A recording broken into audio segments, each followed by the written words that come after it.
Assalamualaikum warahmatullahi wabarakatuh. Anak-anakku kelas 7 yang dirahmati oleh Allah Subhanahu wa taala, semoga kalian semua dalam lindungan Allah, dalam diberi kesehatan zahiran wa batinan, tercatat orang yang ahli ibadah, ahli takwa dan mengerjakan apa yang diperintahkan oleh Allah, menjauhi larangan yang dilarang oleh Allah Subhanahu wa taala.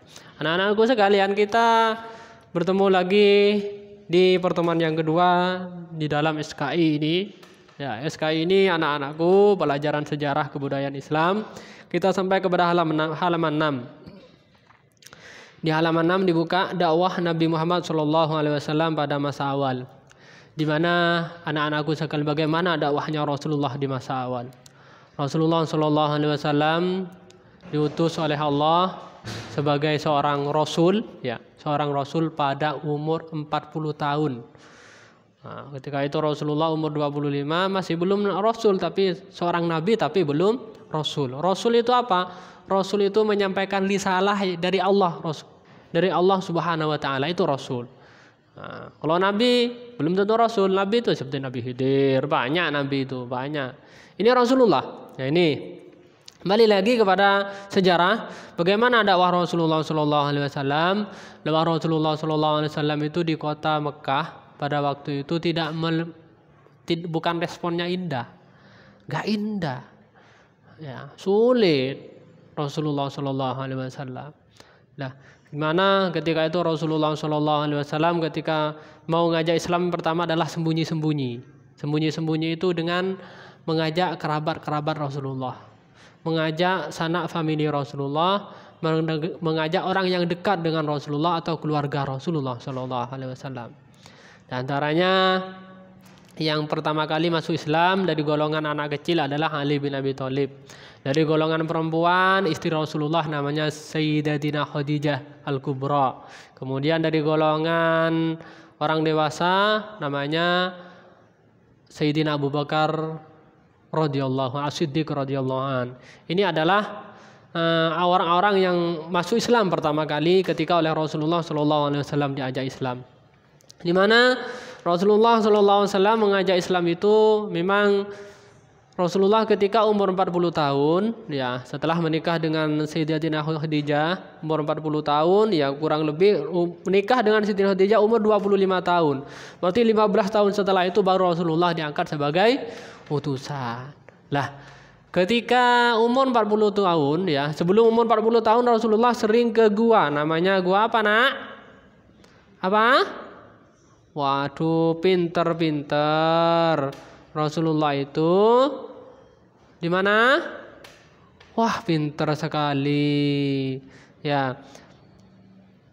Rasulullah itu ada di gua Hira, ya. Rasulullah kedatangan malaikat Jibril itu di gua Hira. Ya. Di mana sebelumnya itu Rasulullah sudah sering bersemayam di sana, tapi belum didatangi wahyu oleh Allah. Sering bersemayam. Siapa yang diikuti agamanya? Agamanya Nabi Ibrahim. Ya, Rasulullah di situ. Kemudian ketika sampai umur 40 tahun Rasulullah, memang semua nabi sebelum Nabi Muhammad itu diangkat sebagai rasul oleh Rasulullah, kebiasaannya memang umur 40 tahun baru diangkat Rasul, seperti Nabi Musa, Nabi Isa, itu semuanya umur 40 tahun baru diangkat sebagai seorang Rasul. Nah, ketika umur 40 tahun datang malaikat Jibril kepada Rasulullah SAW di Gua Hira. Nah, ketika datang, apa yang dikatakan oleh malaikat Jibril? Iqra bismi rabbikal ladzi khalaq. Bacalah dengan menyebut nama Tuhanmu. Awalnya Rasulullah nggak bisa Iqra, ulang lagi Iqra. Nah, sampai 3 kali baru bisa Iqra bismi rabbikal ladzi khalaq, khalaqal insana min 'alaq. Iqra wa rabbukal akram alladzi 'allama bil qalam 'allamal insana ma lam ya'lam. Ini adalah ayat yang pertama yang datang kepada Rasulullah pada waktu di Gua Hira. Lah, ketika Rasulullah kedatangan malaikat Jibril, Rasulullah kaget, dia takut, memang seperti apa, memang enggak pernah lihat malaikat Jibril kok. Nah, ketika pulang ke rumahnya Sayyidatina Khadijah, apa yang dikatakan Rasulullah, wahai Khadijah, selimuti saya kepada Sayyidatina Khadijah. Kenapa kok disuruh selimuti? Nah, karena memang takut Rasulullah dari Gua Hira karena tadi ada orang namanya malaikat Jibril. Akhirnya oleh yang menenangkan Rasulullah itu adalah Sayyidatina Khadijah. Ketahuilah bahwa yang datang kepada kamu itu adalah sama dengan datang malaikat yang datang kepada nabi-nabi sebelum kamu. Kamu ini istimewa, kamu akan jadi seorang rasul. Nah, itu kata Sayyidatina Khadijah. Akhirnya Rasulullah diangkat sebagai seorang nabi, seorang rasul pada waktu itu, dan datang lagi malaikat Jibril untuk pemberitahuan ya, untuk agar Rasulullah itu mengajak orang-orang masuk Islam, karena dulunya sebelum ada Islam ya. Yang Rasulullah berdakwah sembunyi-sembunyi, kemudian setelah lama itu terang-terangan ya. Yang terang-terangan itu yang sangat menolak itu adalah namanya paman Rasulullah, namanya Abu Lahab, sampai dinas atau di dalam Al-Quran tabbat yada Abi Lahab wa tab, celaka Abu Lahab. Nah, itu kan artinya tabbat, celaka Abu Lahab.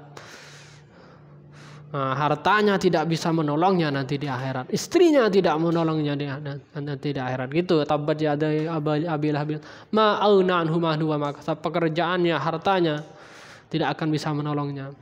Saya selanaron dalam mereka saya akan dimasukkan ke dalam api neraka. Itu artinya dalam ini dakwahnya Rasulullah yang pada waktu itu pada masa mau terang-terangan yang ditolak oleh Abu Lahab. Bagaimana kok bisa ditolak? Pada waktu itu Rasulullah setelah andir ya, disuruh terang-terangan, akhirnya Rasulullah itu manggil orang dari atas gunung. Panggil semua orang ya, Rasulullah itu ayo ke sini semua, kata Rasulullah. Rasulullah bilang, kalau saya mengatakan matahari keluar dari timur, kamu percaya? Percaya. Kalau saya mengatakan kalau matahari tenggelam ke barat, percaya? Percaya. Semuanya percaya semua. Kenapa kok Rasulullah dipercaya? Karena memang Rasulullah sebelumnya Al-Amin. Banyak orang yang segan sebelum Rasulullah jadi Rasul. Ya. Senang, banyak sahabat yang senang kepada Rasulullah. Termasuk dagangan Rasulullah kan sangat laris pada waktu itu. Karena Rasulullah Al-Amin, jujur. Termasuk ketika Rasulullah SAW ada perdebatan sebelumnya siapa yang meletakkan Hajar Aswad ya, dulu ketika renovasi Ka'bah itu ternyata Rasulullah yang diangkat yang meletakkan. Kenapa? Karena memang Rasulullah istimewa sebelum jadi Rasul. Ya, akhirnya ketika Rasulullah ngajak seperti itu, Rasulullah mengumpulkan masyarakat, mengatakan ketahuilah bahwa Tuhan yang benar adalah hanya Allah. Saya mengajak kalian semuanya agar menyembah kepada Allah. Apa jawabannya Abu Lahab? Apakah hanya untuk ini kamu Muhammad mengumpulkan kami, katanya Abu Lahab. Apa? Kami dikumpulkan jauh-jauh ke sini oleh kamu hanya ngajak ini Muhammad, katanya Abu Lahab. Ya, akhirnya kecewa. Rasulullah kecewa. Kenapa? Karena ucapan Abu Lahab ini mengecewakan mengecewakan sama yang lain.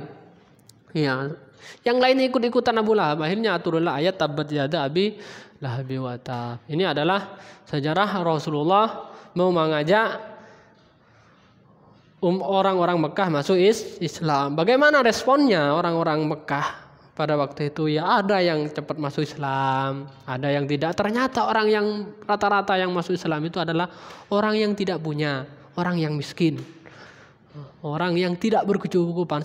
Sedangkan orang yang berkecukupan tidak masuk Islam pada waktu itu. Kenapa kok mereka tidak langsung masuk Islam? Karena mereka anggap nanti kalau saya masuk Islam enak Rasulullah ini. Ya, pekerjaan kekayaannya itu nanti akan disedekahkan, harus dizakatkan ya, pandangan mereka. Ya, akhirnya mereka tidak, padahal ya itu kerja sendiri, anggapan mereka lah ini ringkasnya gitu. Nah, bagaimana responnya terhadap dakwah Rasulullah? Ada yang menentang, ada yang menerima. Ternyata yang menerima itu adalah orang-orang yang tidak mampu, orang yang kurang, orang yang kurang. Nah, ini responnya termasuk hambatan dan rintangan dalam dakwah Rasulullah, banyak hambatannya. Ya, bagaimana hambatannya? Di antaranya Rasulullah SAW sempat ketika berdakwah, Rasulullah ini kan mau dibunuh. Dari kecil Rasulullah sudah mau dibunuh oleh orang-orang Yahudi. Nah, orang-orang Quraisy kafir Mekah itu melobi kepada Abu Thalib. Abu Thalib itu paman Rasulullah agar melarang ponakannya untuk berdakwah, untuk meninggalkan agama ini, agar dilarang.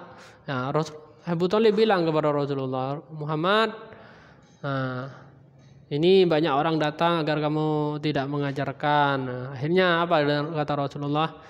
Nah, andaikan matahari ini ada di tangan saya, nah, kata Rasulullah, nah, kalau saya suruh berhenti tetap akan saya laksanakan untuk berdakwah di jalan Allah. Akhirnya didukung oleh pamannya Abu Thalib. Akhirnya orang-orang kafir Quraisy datang lagi ingin menukar, membeli Nabi Muhammad, ingin dibeli oleh orang-orang Quraisy kafir Mekah. Ingin dibeli, tapi nggak diperbolehkan oleh Abu Thalib.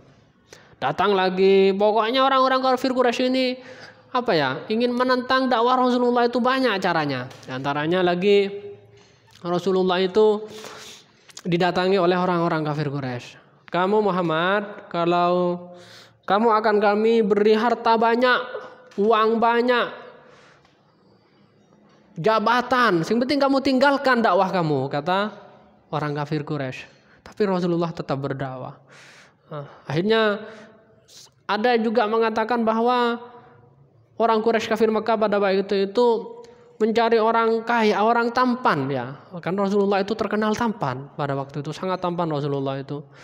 Hanya cari orang tampan yang seumuran dengan Rasulullah, ingin menukar Rasulullah dengan anak itu. Bilang ke Abu Thalib, kalau kamu cinta kepada Muhammad karena Muhammad ini tampan, ini saya tak kasih orang tampan kepada kamu dan Muhammad kasihkan kepada kami untuk kami bunuh. Tapi apa jawaban Abu Thalib? Dilarang, ditentang. Tidak mau Abu Thalib. Ya, mohon banyak ya perjuangan dakwah Rasulullah yang ditentang oleh orang-orang kafir, orang-orang Quraisy kafir Mekah pada waktu itu. Nah, ini adalah tantangan. Ya, enggak semudah sekarang. Rasulullah itu dulu dakwahnya enak sekarang. Rasulullah sebelum jadi Rasul enak, ya. Enak bisnisnya, enak, disukai orang, tapi setelah diangkat menjadi Rasul umur 40 tahun mengajak agama Islam, tantangannya sangat parah sekali, ya. Sangat sulit sekali, sampai tidak makan Rasulullah SAW itu. Ada yang mengatakan sampai 3 hari, ada yang mengatakan sampai makan daun-daunan. Ya, karena memang tidak boleh beli pada waktu itu. Beli kepada orang, apalagi di masa meninggalnya Sayyidina Khadijah dan meninggalnya Abu Thalib.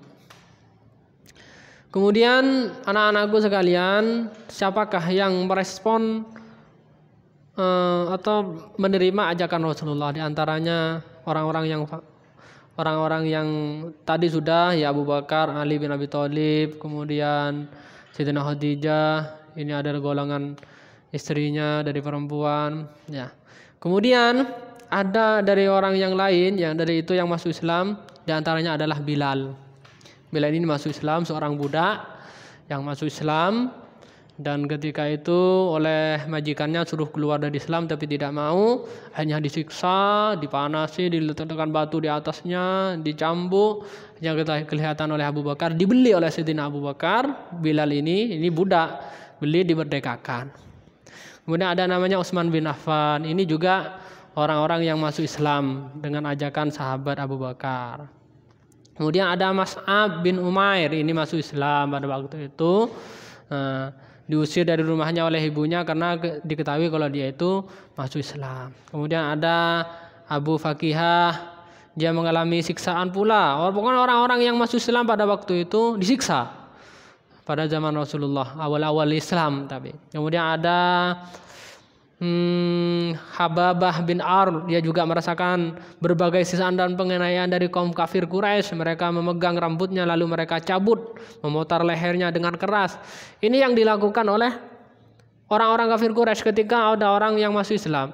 Karena mereka ini semuanya rata-rata orang berkurang, ya, bukan orang mampu, bukan penguasa. Kemudian ada keluarga Ammar.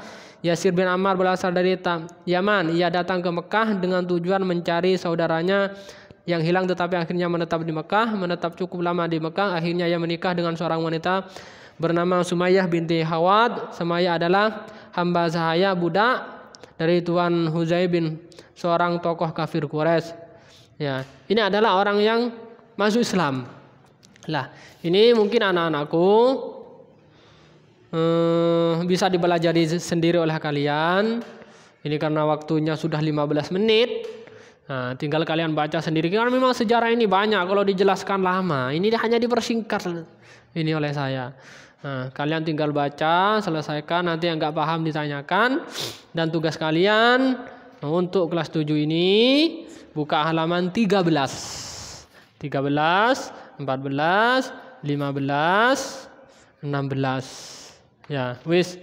Kalau kalian sudah ngerjakan enak. Yang belum ngerjakan, kerjakan ya. Dan jangan lupa yang hadir tolong komennya di YouTube ya. Jangan yang hadir kalau tugas ya kumpulkan di WhatsApp, tapi kalau hadir komennya di YouTube. Mungkin itu saja kurang lebihnya dari saya. Assalamualaikum warahmatullahi wabarakatuh.